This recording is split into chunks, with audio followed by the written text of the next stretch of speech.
যারা স্বাধীনতা অর্জন করেছে তারাই তো দেশটা পরিচালনা করবে, এবং তারাই তো দেশে চাকরি করবে, তারাই দেশে বিজনেস করবে, তারা রাষ্ট্র পরিচালনা করবে, রাষ্ট্রের যত নীতি নিয়ম আছে সব কিছু তাদের মাধ্যমে হবে। এটা স্বাভাবিক প্রক্রিয়া।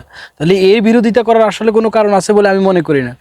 আর যারা স্বাধীনতা যুদ্ধে অংশগ্রহণ করে নাই তাদের তো পড়াশোনা করার দরকার নাই। তোমরা কেন পড়াশোনা করবা? তোমরা শুধু মেয়া যে 1971 সালে তোমরা যেহেতু ফালাই রয়েছে, এখন তোমরা ওরা যেমনে চালায় ওইভাবে থাকবা, ওইভাবে দেখবা, শুনবা, ওদের বাড়ির কাজ করবা, ওদের ওয়াশরুম পরিষ্কার করে দিবা, ওদের ড্রাইভিং করবা, তোমরা ওদের বাজার সাজার করবা, তোমাদের মেয়েরা ওদের তো কী করবে, ওদের কি জানি বলে, তাদের বাসার কাজে থাকবে, তাদের রান্নাবান্না করবে, এই সকল কাজ করবে।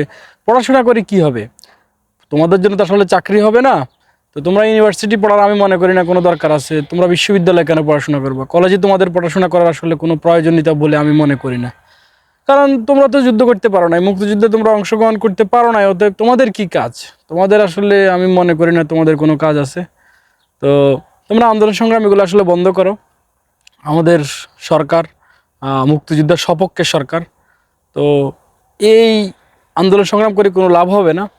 তোমরা দেখো না প্রধান বিচারপতি কি বলেছে, আন্দোলন সংগ্রামের মাধ্যমেই কি আসলে এই রায় কি পরিবর্তন করা যাবে? আমি মনে করি ওই আসলে উনি তো মনে হয় সদ্য ভূমিষ্ঠ হয়েছে 2013 সালে। 2013 সালে দেশব্যাপী একটা আন্দোলন হয়েছিল। তো ওই আন্দোলনের মধ্য দিয়ে একটি রায় পরিবর্তন হয়েছে, যাবজ্জীবন রায় সাজাপ্রাপ্ত হয়েছে। এটা হয়তো উনি ভুলে গেছে। যাই হোক, ওনার কথা আর কি বলবো, ওনার কথা আর বলি লাভ নেই। উনি তো আসলে কোন যোগ্যতা উনি বিচারপতি হয়েছে এটা দেশের জনগণ জানে, সেজন্য আমি আসলে ওনার বিষয় নিয়ে কথা বলতে চাচ্ছি না। তো আমি শুধু ছাত্রভাইদেরকে বলবো, তোমরা পড়াশোনা আসলে করার আসলে প্রয়োজনীয়তা অনুভব আমি করি না ব্যক্তিগতভাবে। তোমাদের পড়াশোনার কোনো দরকার নাই। তোমরা শুধুমাত্র তোমাদের একটাই কাজ, সেটা হচ্ছে তোমরা ওদের বাসায় কাজ করবা, ওদের বাজার সাজার করবা, ওদের রান্নাবান্না করবো, ওদের গরু টরু থাকলে এগুলো চাষাবাদ করবা, জমি টমি থাকলে চাষাবাদ করে দিবা।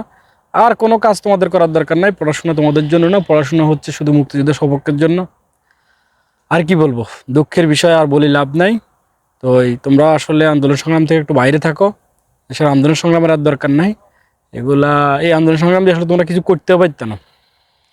ওই গ্রামে একটা কথা আছে, হিলাইছিস নি হিলাইছি, লড়াই নি লড়াই। তো এই আন্দোলন সংগ্রাম করে আসলে কোনো কাজও হবে না। অতএব সময় নষ্ট করি কোনো লাভ নাই। পড়াশোনা বাদ দাও, তোমরা রিক্সা চালাও, তোমরা গাড়ি ড্রাইভিং করো, তোমরা ক্লিনিংয়ের কাজের ব্যবস্থা করো, তোমরা চাষাবাদের কাজের ব্যবস্থার দিকে মনোযোগী হও।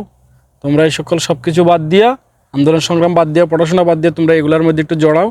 দেশেরও উপকার হবে, তোমাদেরও উপকার হবে, মুক্তিযুদ্ধের সপক্ষেরও উপকার হবে, যারা মুক্তিযুদ্ধ ছিল তাদেরও উপকার হবে।